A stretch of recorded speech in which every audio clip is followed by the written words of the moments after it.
I started athletics when I was 14 years old. Back in New Zealand, I was the biggest kid at school, and we did athletics through the school. So that was my first taste of track and field. I used to play basketball on the side. Basketball was my passion. Athletics is my love. And from then I went to my first World Youth Championships in 1999, and from then I continued on in the sport. When I first started track and field, I suppose my greatest athlete that I looked up to was Astrid Kambanas, a three-time world champion in the shot put from Germany. I thought she was an amazing athlete.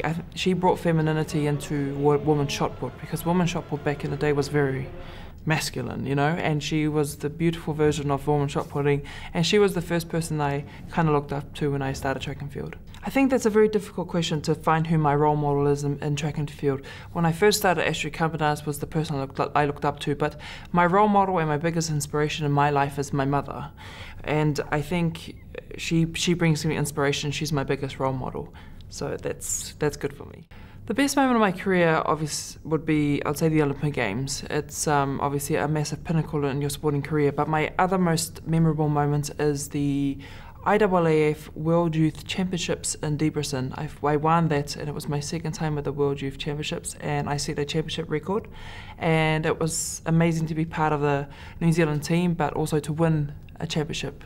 My life now is pretty awesome. I think it's fantastic, and I'm very blessed. I live in Switzerland most of the time, and I train there with my coach Jean-Pierre Guerre. We've been together for 4 years.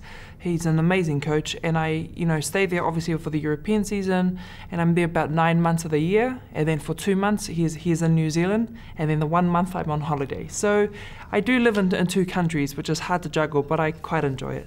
My dream or my goal is to continue to stay unbeaten for as long as possible. Obviously, my biggest goal is to get to Rio 2016 and try and defend my title for a 3rd time. It's going to be my 4th Olympic Games. I've been in the sport for a long time now, but I still enjoy the sport. I still enjoy traveling, competing, and training. And I think when I finish my career, I'll move on to motherhood. And then after that, I don't know. People always ask me whether I'm going to be a coach or not. Obviously it's the obvious question, but I believe great athletes do not necessarily make great coaches. Being a coach, you have to be something special about you. So I don't know, but definitely I want to be a mum when I finish track.